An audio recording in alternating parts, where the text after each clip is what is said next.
Assalamualaikum warahmatullahi wabarakatuh. Salam sejahtera bagi kita semua. Perkenalkan, nama saya Denurendra Bahtiar Rasyid dengan NIM 3303023106. Saya merupakan mahasiswa Prodi Hukum Tata Negara di Universitas Islam Negeri Salatiga.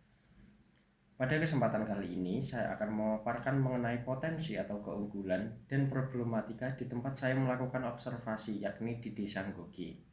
Desa Nggogi merupakan salah satu desa yang terletak di Kecamatan Ungaran Barat di Kabupaten Semarang. Desa Nggogi merupakan salah satu desa wisata di Kabupaten Semarang yang sudah cukup lama dikenal oleh banyak orang. Sebagai desa wisata yang berkembang, Desa Nggogi memiliki berbagai potensi atau keunggulan yang patut diapresiasi. Yang utamanya adalah di sektor pariwisata, di mana di Desa Nggogi terdapat dua destinasi wisata. Yang pertama yakni adalah Air Terjun Semirang dan yang kedua adalah Embung Sukapanca. Air Terjun Semirang merupakan salah satu air terjun ikonik yang berada di Kabupaten Semarang. Air terjun ini seringkali dijadikan destinasi pilihan oleh para wisatawan, terutama bagi anak-anak muda yang ingin menghabiskan masa liburan. Untuk bisa masuk ke wisata air terjun Semirang ini, para pengunjung tidak harus sampai mengeluarkan uang yang banyak. Harga tiket yang ditentukan oleh pihak pengelola masih tergolong murah dan masih bisa ditoleransi bagi para pelajar, mahasiswa, atau bahkan warga umum. Selain memamerkan keindahan alamnya, dengan adanya air terjun Semirang ini juga membawa manfaat bagi warga lokal, di mana warga lokal bisa memanfaatkan air terjun Semirang ini sebagai tempat untuk berjualan UMKM mereka, di mana di lahan parkir untuk menuju air terjun Semirang banyak toko-toko yang dimiliki oleh warga lokal yang menjual berbagai makanan dan minuman. Hal ini tentu sangat membantu perekonomian bagi para warga lokal. Selain air terjun Semirang, Desa Nggogi juga memiliki wisata lain yakni adalah Embung Sukapanca. Embung Sukapanca ini bisa menjadi destinasi pilihan atau opsi bagi para wisatawan yang tidak terlalu tertarik dengan air terjun. Di balik keunggulan pariwisata yang dimiliki oleh Desa Nggogi tadi, ada beberapa problematika atau masalah yang menurut saya cukup serius. Masalah yang pertama berada pada sektor ekonomi, di mana terutama pada UMKM. Memang tadi saya sebutkan bahwa UMKM terbantu dengan adanya air terjun Semirang, tapi sebenarnya Desa Nggogi ini memiliki produk UMKM sendiri atau ciri khas dari Desa Nggogi, yakni adalah opak ketan. Mengapa saya bisa memasukkan sektor ekonomi ini kepada permasalahan desa? Dikarenakan terutama pada UMKM-nya, para pelaku UMKM Desa Nggogi ini, terutama produk opak ketan, didominasi oleh pelaku usaha yang sudah lanjut usia, sehingga produktivitas dan aktivitas mengenai opak ketan ini berkurang dan terbatas. Yang kedua adalah pemasaran atau promosi.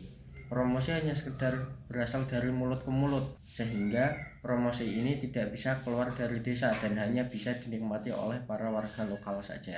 Dan yang ketiga adalah bantuan dari pemerintah desa, di mana setelah saya melakukan wawancara kepada beberapa pelaku UMKM di Desa Nggogi, pemerintah desa hanya sebatas memberikan pembinaan saja atau pengarahan dan bukan memberikan bantuan dana usaha. Selanjutnya pada sektor keuangan, dana desa menghadapi tantangan yang cukup serius akibat pemangkasan anggaran dari pemerintah pusat.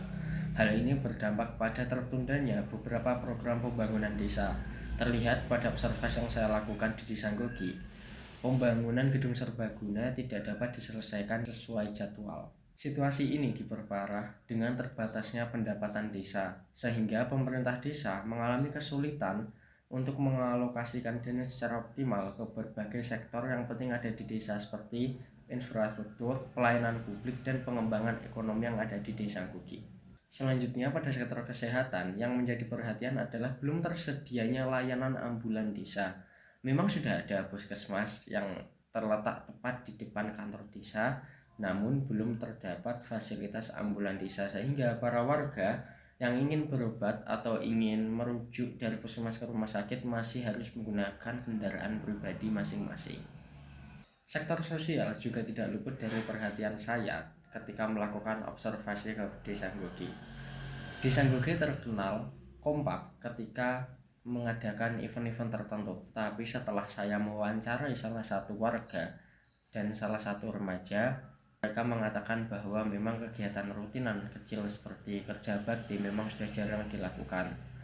Yang menjadi perhatian adalah pada permasalahan remaja, di mana remaja yang sudah memilih menikah terkesan pasif. Hal itu dinyatakan oleh remaja yang saya wawancarai pada saat saya melakukan observasi bahwa para remaja yang sudah menikah, mereka akan merasa sudah lepas tanggung jawab untuk melaksanakan kegiatan remaja dan mereka terlalu muda untuk melakukan kegiatan bersama bapak-bapak yang sudah di atas mereka. Permasalahan ini cukup menjadi perhatian dikarenakan kekompakan warga dan kegiatan sosial akan menjadi terbatas. Mungkin sekian mengenai potensi dan permasalahan yang bisa saya sampaikan. Harapannya adalah kedepannya bagi para pemerintah desa untuk lebih peduli atau tanggap mengenai permasalahan-permasalahan seperti yang sudah tadi saya paparkan. Mohon maaf apabila saya ada salah perkataan atau penyebutan. Terima kasih. Wassalamualaikum warahmatullahi wabarakatuh.